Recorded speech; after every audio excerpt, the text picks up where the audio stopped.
Hey. I'm Aziza Kibibi, and I'm here with a video today for you about getting through those really depressing moments during this COVID-19 social distancing. I know that as a survivor of domestic violence and sexual assault, which can cause like the gamut of things, of different forms of PTSD, from depression to actual physical manifestations of illnesses such as asthma and allergic reactions to things, not to mention the kind of conditions that just completely debilitates you from having sex or opening up to somebody or getting close to people. Some coping mechanisms that survivors use, at least I know I do, and a lot of the women that I speak to who are survivors, we distract ourselves. Life tends to distract us. Life can distract us from those moments where we may be triggered. Life can distract us from bad memories of whatever abuse that you dealt with.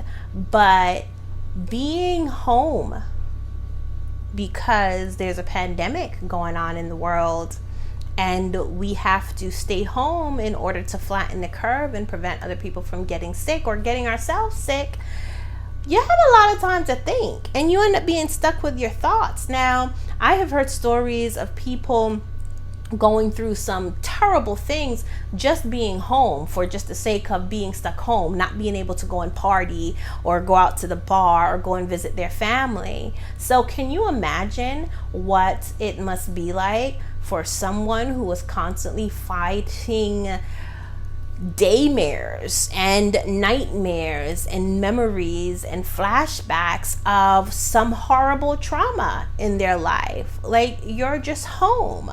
What makes me know what I'm talking about in this situation is I was molested and abused from a very young age by my biological father, MTV award-winning music video director Aswad Ayinde. He directed Killing Me Softly for the Fugees. And as a result, I've had 4 children for him. I was homeschooled. Sidebar, speaking of homeschooling, I was homeschooled. Now I have to homeschool my 12-year-old. Brings back a lot of memories. Okay, back on to the point. I was homeschooled. I wasn't allowed to have friends, limited contact with society. Once my father started becoming more well-known in the music and video production industry, people did not know that I was his daughter. He would introduce me as his wife. But even then, very limited interaction, and he would watch any interaction that I could have possibly had with another person. And if he wasn't watching me, then my mom was watching me or my siblings was watching me. So very limited interaction. But I escaped him when I was 23, around 23, 24 years old. 4 children came out of the abuse that I have raised. One of my children passed away in 2010. I'm home with my children. I'm home doing things associated with helping others. So my life is a constant reminder of the things that happened to me. So yes, I am kind of an expert. No, I'm not just kind of an expert. I am an expert on coping with the memories and the triggers. So I want to share some of the things that I do with you, and honestly, this will work for anyone that is going through depressive stages of any kind of life challenges that you may have. Traumas are all around us. People are traumatized by car accidents. People are traumatized from going to war. And sidebar fact, the PTSD that a woman who has suffered sexual abuse or rape is worse than the PTSD that is suffered by a man from being on the front lines and seeing people just die left and right around him because of some war. So when I tell you like the severity of what we go through, and not just women, men too, Sexual abuse, when you are a child, during the times that in your life that you are most vulnerable, that you're trying to learn who you are as a person in this world and what your place is in this world, for your innocence at that time to have been violated and taken away from you, is traumatizing. There are trust issues. You don't know like who to believe, who to trust. You don't know if you can even trust yourself when it comes down to it. There's a lot of coping. And if you don't just have a nervous breakdown, or you don't commit suicide, or you don't find some kind of solace in a pill bottle or a drug or an alcohol bottle, like, we still have to function every day. And I have met many that are functioning to the best of their abilities, and that sometimes fails them. So here we are during a time where not only we are worrying about if we're going to catch COVID-19, or washing our hands, or wearing a mask every time we go outside, we are also dealing with being in a closed space that could remind you of terrible things that happened to you.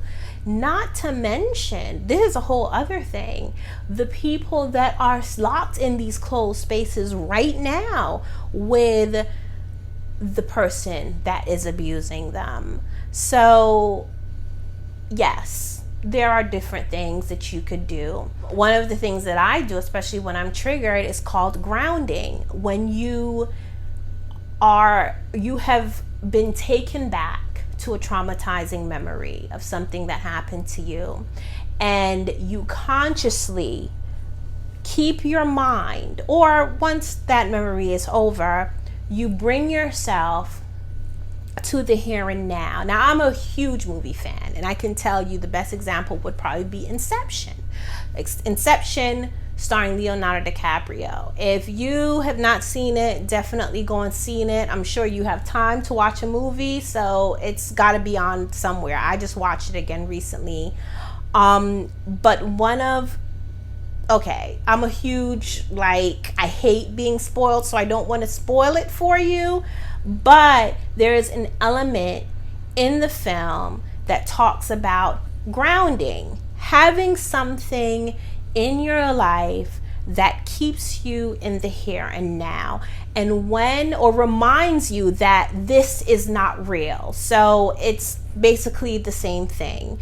If you are having a flashback and you start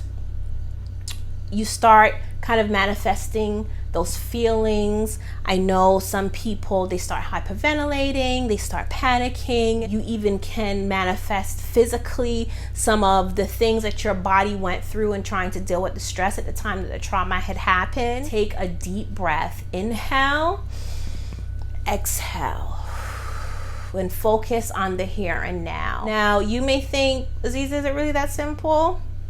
You know, it kind of is. It kind of is. And I feel like whenever you are tackling something difficult, once you get the instructions, it seems so simple. And at the same time, it can be so simple that it may deter you from even trying it, because you're like, that's not gonna work. But I'm telling you, it works. Take a deep breath and focus on the here and now. Focus on positive things, the things you are grateful now in your life. Think about, if you have children, how they make you smile, how they make you laugh. If you have goals in life, focus on thinking about how you are going to bring those into fruition.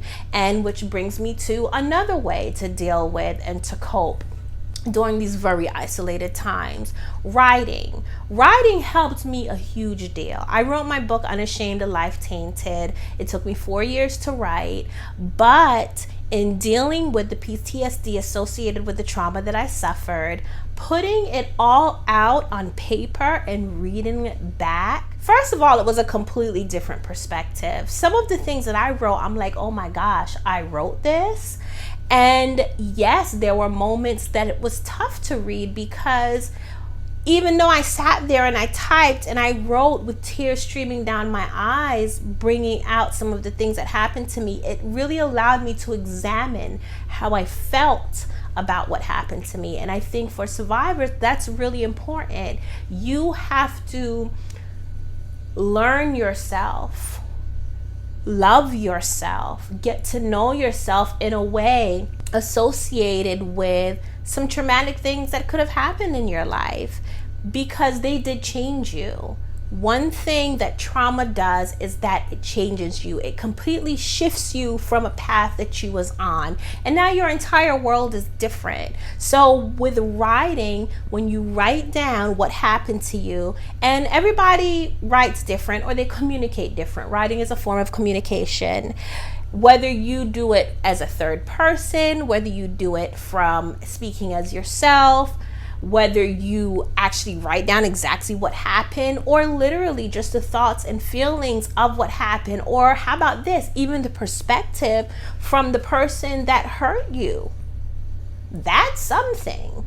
And you examine it and read it back and really think about and focus on how you feel about what happened, and then how you feel about what happened. And then that helps you to clarify some of the steps that you need to take on your healing journey. And the more you write, the more you get out, the more you read it over again. And even for some people, is one exercise that I have done in my survivor support group for my organization, Precious Little Ladies. Write what happened to you, how you feel about what happened to you from the perspective of the person who hurt you, and you take it and you burn it. That in and of itself is liberating. It's like a symbolic way of just destroying what hurt you. Now, I'm not saying that all of these things have lasted effects. I feel like when you are hurt or when you're scarred in a certain way, the scar still remains, but it's what you do about the scar. If you can incorporate, the best way you can incorporate it into your life, how you can continue to function and live in spite of it. And I think that's really the key as a survivor of any type of trauma, how to best live and survive in spite of what happened to you. So writing is one. Talking to a camera, this is one. I mean, for me, all of this is therapeutic, because I know that in some form of fashion, the things that I'm sharing with you today could help you. And if they don't help you directly, maybe you can pass it on to someone that you know that could help. But at the very least, it is changing the wavelength in the universe. My words coming out into the world is directly affecting my words, speaking about the things that I talk about, is going out into the earth ether and changing the vibrations of all of those associated. Case in point, there was a study done one time about monkeys, a type of monkey. Monkeys in captivity in the zoo were taken and taught how to wash potatoes. Now, wouldn't you believe, after I think about 2 years, they found that that same species of monkey, right? Because this was a test, it was an experiment that they were doing. That same species of monkeys in the wild that they were studying and had not taught to wash their food across the freaking planet, across the globe, started washing their food. So when we do actions, when we make actions, we are all connected, essentially. And I'm not going to get too esoteric here, because I feel like I could just go on and on and on. I can just go on about that. But what we do in our space, in our environment, with our vibrations, is going to affect the next person. Back in 2013, I was on a Kitty Court show. That was the first time I shared my story on a public platform of that magnitude. And shout out to Dan Ivers. He was the first person that actually gave me a platform through the Star Ledger and NJ.com to share my story. Then after that, the Kitty Court show contacted me and I went on the Kitty Court show. Now, you tell me, do you think that me going and speaking about what happened to me had an effect? That was back in 2013. Did that have an effect on what we are dealing with now with the Me Too movement and Time's Up and survivors speaking out more, and more programs and resources being put out there for survivors of sexual abuse and rape and sexual assault? Of course it did, because we each on this planet, in this dimension, contribute to this planet, to this dimension, and to the people around us, no matter what we do. I mean, unless you're going to sit there and do absolutely nothing and just stay in one place, I truly believe that what we do in this world and this existence will affect other people around us, not just people that are directly around us, but the person down the street, neighbor, maybe someone across the country. And media does help with that. Media and social media helps with that. So I am just hoping that what I do here will help. I'm not hoping. I know it will. It has to. Someone else. So if it doesn't help you directly, you're watching this now, please pass it on to someone else. Please share, please like, subscribe, press the button, subscribe, press that bell, and be notified of when I post another video that I'm hoping will help somebody, and continue to spread the word. So writing is a good one. Talking on videos is a good one. Talking to somebody. Like right now, we don't got nothing but time to just have a conversation with our loved ones, whether it be a phone conversation, a FaceTime, a text, whatever. Maybe there's some things in your life that you need to open up and get out. Take this time to do it. Reading is another one. Reading on how what happened to you has impacted you. There's a lot of journal articles out there. There's a lot of books out there. Unashamed of Life Tainted is one of them. Please do. You could follow me along my journey in liberating myself from my father and going through the birth of my children. Like, I take you in very intricate detail, everything about how I dealt with having my children, who are also my brothers and sisters, and giving birth to them. They were delivered by my father, and being kidnapped and taken across, to Florida to have my youngest child from my father be born on a beach in a camp, tent. So, definitely do that. You got time, right? Social distancing right now. So check that out. The card is up there, I'm sure, somewhere. And yes, and talking, meditation is a good one. You can go on YouTube, find plenty of meditation videos. I have one that is a basic 2-minute meditation to get you started, to get you help with that grounding, where you're inhaling and exhaling. So definitely check that out. There are some books, Ancient Teachings for the Beginners. It really helps you with mind control and using meditation and vibrations of the voice to kind of get everything in your body and your spirit in sync. That's a huge one. And I'm not going to share with you anything that I've not tried myself. All of these things I've tried. Then there's just therapy, different forms of therapy that I particularly like, existential and person-centered theories. Definitely check that out. I know we're social distancing right now, so there's probably some. I'll check it out. I'll conclude some links, see some organizations that is giving remote therapy sessions right now.